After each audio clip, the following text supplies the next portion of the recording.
Buenos dias, my friends, and welcome to Medellin, Colombia. Today, I'm in Comuna 13. We're gonna start our day here in one of the most dangerous parts of Colombia, formerly.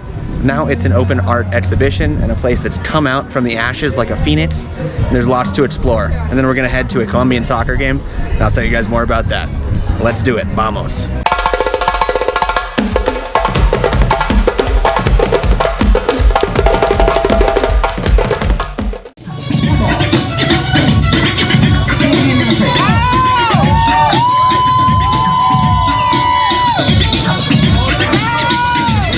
So guys, I'm on a private tour here. There's my tour guide, there's my girlfriend, and we're here in Comuna 13, and this is a place with a lot of history and a lot of bad times, and now a lot more better times. It's a place that was stained by years and years of violence, of narco trafficking, narco terrorism, and terrorism based on guerrilla movements, the ELN, the M19, the FARC.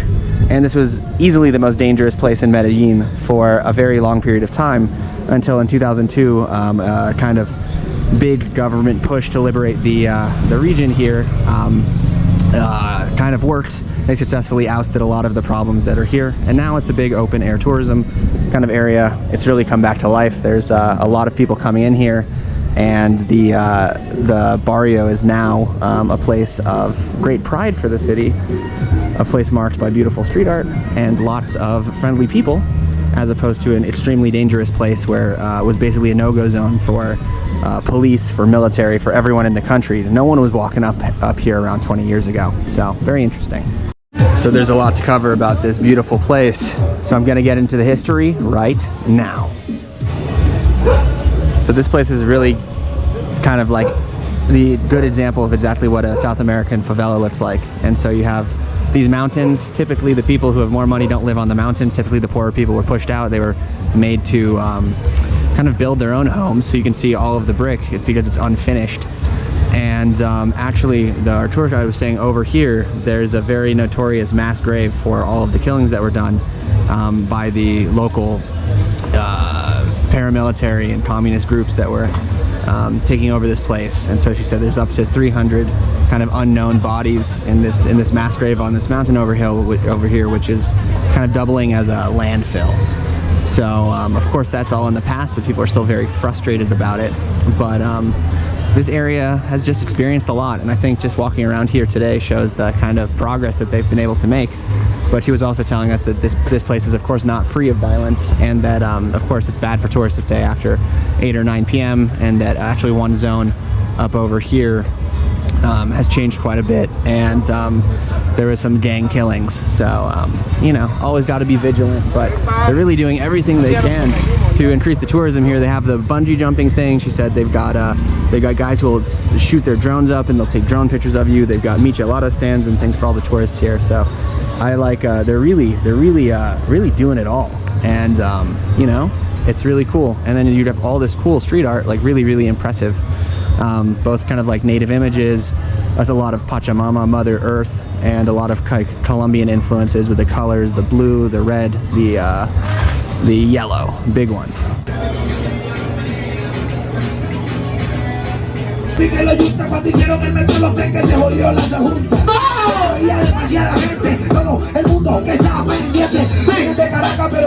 So now I'm in one of the artists' houses. They have these kind of like pop-up art studios around the city, and so a lot of people can showcase their art that they're doing. They do a lot of classes for kids. You can see all the spray paint and stuff here. They teach people dancing. They got monkeys, and then up here you can see it just kind of opens up into the rest of Comuna 13.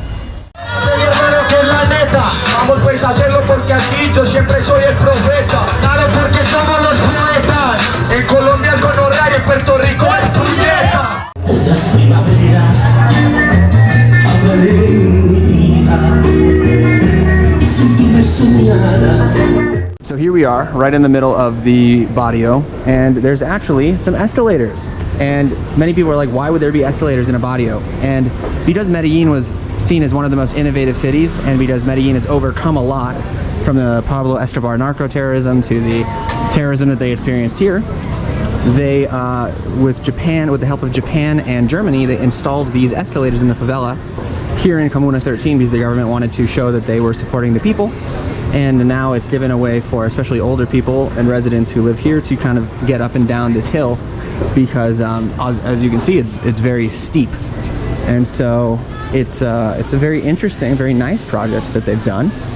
And you know, they're really trying to make sure this place stays safe and stays secure. And they're really trying hard to make that happen, hence the Japanese-German elevators. As a final sum up for my time in Comuna 13, I leave feeling a deep respect for the Colombian people. In many ways, there was no harder place to come from than the hills overlooking Medellin, a place wrecked with violence, drugs, kidnappings, and murder. Just years ago, coming from here was a one-way train to nowhere. Today, that's changing. What I appreciate about this place is that it shows that through art, sport, education, and a government that actually tries to make their people's lives a bit better, things can change, slowly. Yes, it's not perfect, and hell, it may even revert back to where it was in the 90s.